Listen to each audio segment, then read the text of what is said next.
evaluasi, terjadi perbaikan untuk meningkatkan kualitas suatu keindahan. Jangan kita sudah puas yang itu aja. Nah, arti kata suara lantang jalan di tempat, mendingan jalan pelan-pelan tapi kita maju ke depan. Apa yang harus diperbaiki dari itu? Evaluasi. Contohnya? Mungkin ya ada tambahan masalah lighting, akses, kemudahan, tata laksana. Kenapa? Di situ seni itu bukan hanya benda mati, hanya lukisan. Suatu kegiatan juga ada hal yang seni, aktivitas itu seni. Ruang-ruang indah dan nyaman, hati kita merasa nyaman datang ke ruang itu hal yang seni. Kenapa kita nyaman? Ada atraktif. Ya, saya pindah ke Pak Kritikus nih. Ya. Ini yang tadi yang saya sebutkan itu mewakili nggak sih? Mewakili nama kota Tangerangnya sendiri. Ada jembatan Berendeng, ada jembatan Merah, ada misalnya taman potret gitu, ada taman gajah ya sebagaimana Bapak tahu gitu. Ya, sebenarnya kita juga kalau mengkritisi itu juga harus fair ya, tidak boleh sepihak. Kritik yang hanya menyerang itu sebenarnya kecaman, ya kan? Tapi ketika kita destruktif, kalau kita mengkritisi ke arah membangun, saya kira itu penting. Kalau kita lihat ada banyak spot-spot yang sudah dibuat oleh tata kota, barangkali dia dengan membuat space-space untuk seperti tadi dibilang ada taman ini, taman itu. Menurut saya itu kemajuan yang luar biasa. Create, mampu meng-create ternyata ya. Kita mampu kok bikin. Mau bikin taman burung bisa, mau bikin yang ini bisa, yang bambu-bambu bisa dan seterusnya. Tapi ada satu yang kurang, maintenance. Ya. Kenapa maintenance?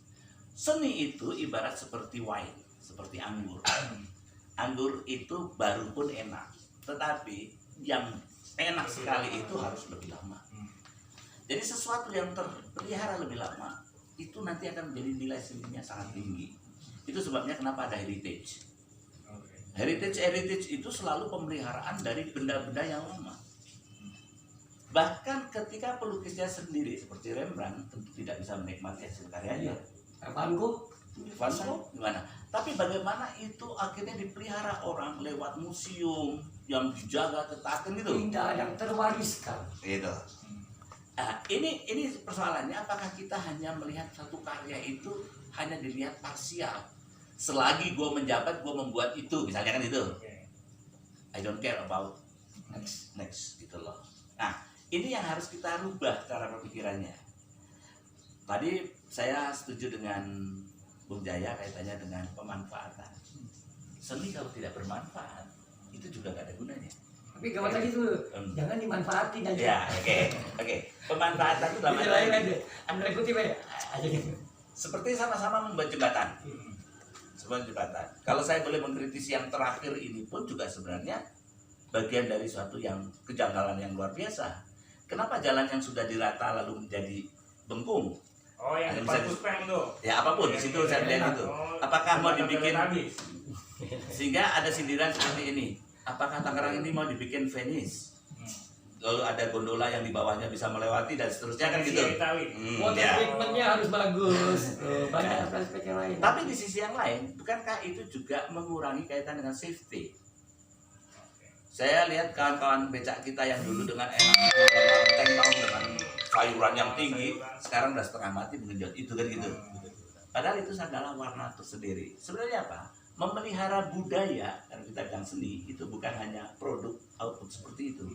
Habit, perilaku itu bagian dari budaya. Khas Tangerang misalnya kan gitu, ya kan? Sapaan khas Tangerang bagaimana misalnya kan itu. Bisa tergali. Itu bisa gali sebenarnya. Nah ini yang mungkin kalau tadi ditanyakan apakah itu tidak mewakili, saya pikir ya. Cuma kalau kita bisa mengatakan mewakili, saya setuju bahwa sudah ada aktivitas yang menghargai seni dengan membuat spot-spot itu yang kita harus fair. Bahwa itu belum maksimal, ya belum maksimalnya mungkin pertanyaannya apakah itu dilibatkan para seniman.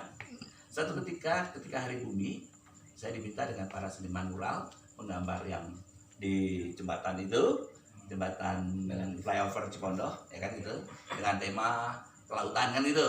Lalu digambarlah ikan apa segala macam.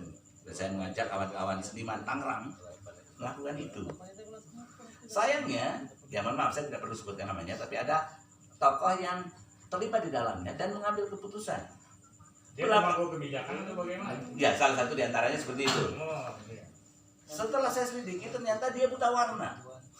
Bagaimana dia mengkritisi suatu gambar laut tentang deep kedalaman laut? Di situ kan ada gradasi biru, misalnya kedalaman laut birunya mulai melemah dan seterusnya komposisinya gitu.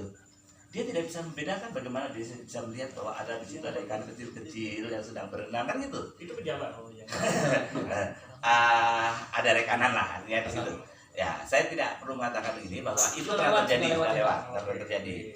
Kemudian juga ketika gini, oh kalian butuh cat.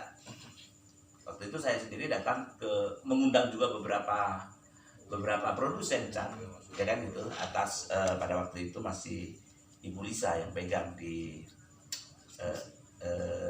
lingkungan hidup. Ya, karena itu lingkungan hidup. Sekarang Ibu Kadis Dinas Kesehatan. Ya, sekarang kesehatan dulu masih beliau dan saya si Bayu, Bambang Bayu. Begitu dekat, bahkan kami dapat banyak sponsorship. Sayangnya orang lupa bahwa cat itu dengan nuansa warna yang begitu banyak, kan gitu.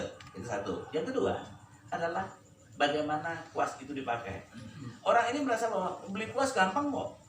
Dia beli ke toko bangunan, Eterna banyak sekali itu. Tapi seniman begitu dia tertawa, Pak, ngapain ini? Untuk melukis bukan cat kuas ini gitu loh. Nah, pakem sendiri ya. Oleh karenanya kenapa tidak melibatkan seniman lalu memberikan semacam apa ya otorita kepada mereka. Ada kata saya punya pekerjaan katakan proyek. Oh, kita bangun gedung kesenian baru itu di dekat Cipondoh itu, bisa gitu kan? Coba untuk landscape-nya kita serahkan kawan-kawan yang paham tentang landscape. Itu bisa dilombakan secara fairness. Coba deh, skate kamu yang apa kan gitu. Kamu pakai tanaman yang seperti apa? Itu bisa diadu. Dan di situ ada crowd. Arahnya kepada sense of belonging. Rasa ikut memiliki. Coba Anda bayangkan betapa kecewanya saya ketika ada arsitektur dari bambu-bambu, bagus sekali saya datang ke sana. Tapi begitu mau naik tangganya sekarang nggak bisa dinaiki lagi. Coba gitu, ya seperti itu kan gitu. Ya, bagaimana sih? Saya khawatir kalau ini hanya menghilangkan budget aja. Oh ada budget sekian akan diturunkan untuk membuat dunia kesenian lalu dibikinlah itu. Perkara itu mau berlangsung lama atau tidak. Kayak seremonial aja gitu. Nah, seremonial itu juga berlaku kaitan kalau kita bicara lingkungan hidup. Ada orang minta CSR kemana-mana kan gitu. Lalu tanamlah pohon, lalu tepuk tangan lah orang kan itu, foto-foto. Setelah itu mati. Nggak penting bagi mereka.